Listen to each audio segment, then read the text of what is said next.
I think national human rights institutions have a very powerful role to play in terms of accountability. National human rights institutions have a role to play in making sure and ensuring and monitoring that their governments are meeting both their national level as well as their international level obligations. They have a role to play in providing independent reports to monitoring institutions, whether it's in the UN or whether it's at a regional level. Again, that's another thing that national human rights institutions can do, sort of be that bridge or that connectivity between ministries, governmental ministries, and the international system. Actually, I always believe that defending and protecting and promoting human rights is back home, not in Geneva or Vienna or anywhere, or New York. But at the same time, I think that this is a very important development for us as a national institution and for the state of Palestine, because this is really building the institutions of the state of Palestine. So this bulk of international obligations really entails that you have to go back home and review and have national consultation at the national level of what is the status of human rights in Palestine. Where are the gaps? How we're going to address them? And this is the role which ICHR, as the Palestinian National Institution, wishes to play. There's often a huge gap between shadow reports and what the government presents, and often sensitive issues about violence against women, about harmful practices, about the treatment to marginalized communities are camouflaged or are not presented. But shadow reports are able to highlight those.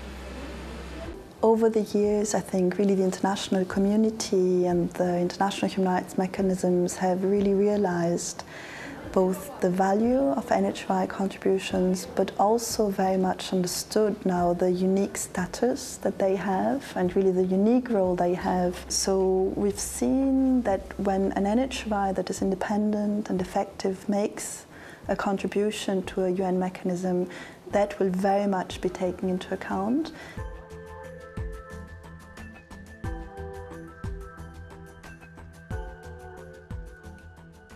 The Commission has...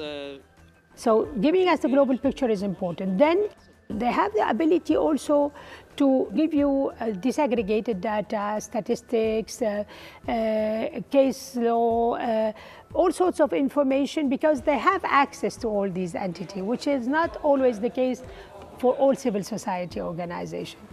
At the same time, they are also able to assess effort of the government side in an objective manner, and they can give you subliminal information about political will. This is key.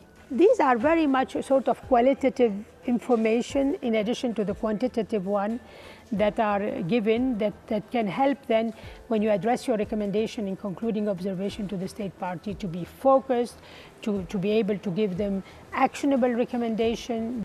And I think that's really one of the core rules of human rights institutions. And importantly, that when the treaty bodies make their recommendations and their concluding comments, that the human rights institutions monitor whether or not the states are doing what they need to do to implement the recommendations of the treaty bodies.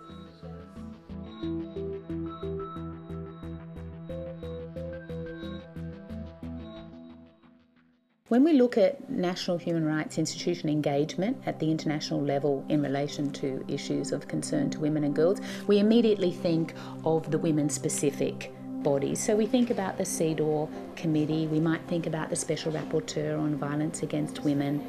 But unless we get the rights of women integrated into the work of the other mainstream institutions, so for example, the Committee Against Torture, the Committee on Economic, Social and Cultural Rights, Committee on Civil and Political Rights, all of these, unless these actually are engaging with issues of concern to women, we're not really going to get the kind of progress that we actually need.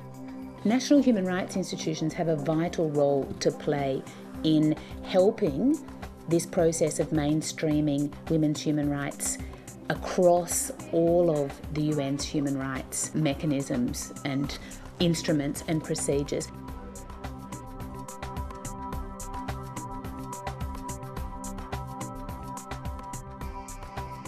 We've had the UN Special Rapporteur on violence against women come to Australia.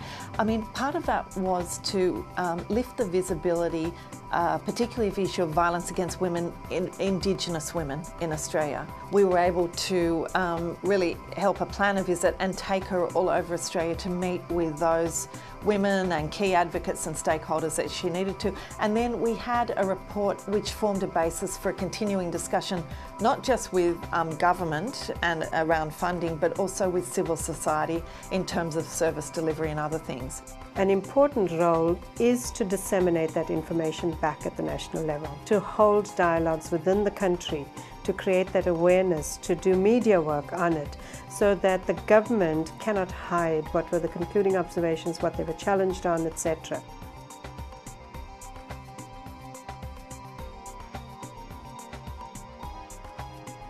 The reports that we prepare for the periodic reviews, the treaty body monitoring, mechanisms, is not just about human rights violations. It's a voice that we're offering or we're forwarding to these silent sufferers who are going through so much. Although there are lots of instances where redress is not afforded to them within a local context, we're not going to stop there. We're going to take this even further.